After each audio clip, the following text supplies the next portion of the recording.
मनोज जरांगे पाटील यांची भूमिका ही नेहमीच बदलणारी आहे। ते नेमके कोणाची तुतारी वाजवत आहे हे पाहणं गरजेचं आहे। आंदोलनाच्या तव्यावर पोळ्या भाजणे बंद करावे असे प्रतिपादन ज्योती वाघमारे यांनी केले। खरं तर आता कोण कोणाची तुतारी वाजवत आहे आणि कोणाच्या कानामध्ये कोण फुंकत आहे हे सुज्ञ महाराष्ट्राला कळून चुकलेलं आहे।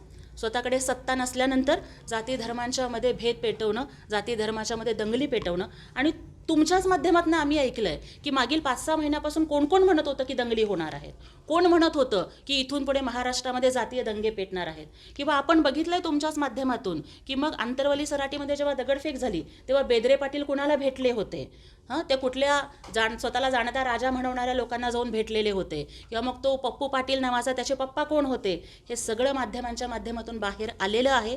त्यामुळे सगळं दिल्यानंतर सुद्धा आणि अत्यंत सकारात्मकपणाने सरकार प्रतिसाद देत असताना सुद्धा अशा पद्धतीची लोकांची किंवा युवकांची माती भडकवण्याची भूमिका कोणीही घेऊ नये आणि आंदोलनाला हिंसक वळण देऊ नये अशी माझी नम्र विनंती आहे।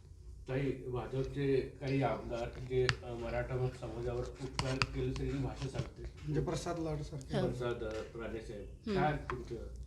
मला खरं तर या माध्यमातून एकच सांगायचं आहे की मराठा समाज हा सतत समाज परिवर्तनाच्या लढ्यामध्ये अग्रेसर राहिलेला आहे आणि कालची ज्या पद्धतीची भाषा केली गेली की कुठं सलाईनमधनं विष देण्याचा प्रयत्न होतोय वगैरे, ती अत्यंत चुकीची भाषा आहे। ते बिनबुडाचे आरोप आहेत, कारण शासनानं नेहमीच समाज बांधवांच्यासाठी सहानुभूतीची भूमिका घेतलेली आहे। मग अशा वेळेला कुणीही आंदोलनाच्या तव्यावरती स्वतःच्या राजकारणाची पोळी भाजण्याचा प्रयत्न जे लोक करत असतील त्यांना माझे मराठा समाज बांधवच उघडे पाडतील हा मला विश्वास आहे। मग भाजपचे जे आमदार आहेत जे असं टीका करतात जरांगे पाटील, त्यांचं काय?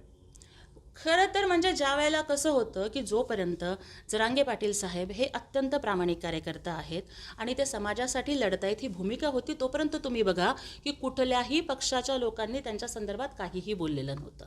परंतु जर ते स्वतः ज्या वेळेला राजकीय टीका करतात किंवा जे स्वतः ज्या वेळेला राजकीय भूमिका घेतात किंवा कुठला पक्ष फोडला किंवा काय केला, त्यांनीही राजकीय विधानं करू नयेत, म्हणजे मग आपल्याला तशी प्रत्युत्तरं येणार नाहीत, हे माझं त्यांना सांगणं आहे।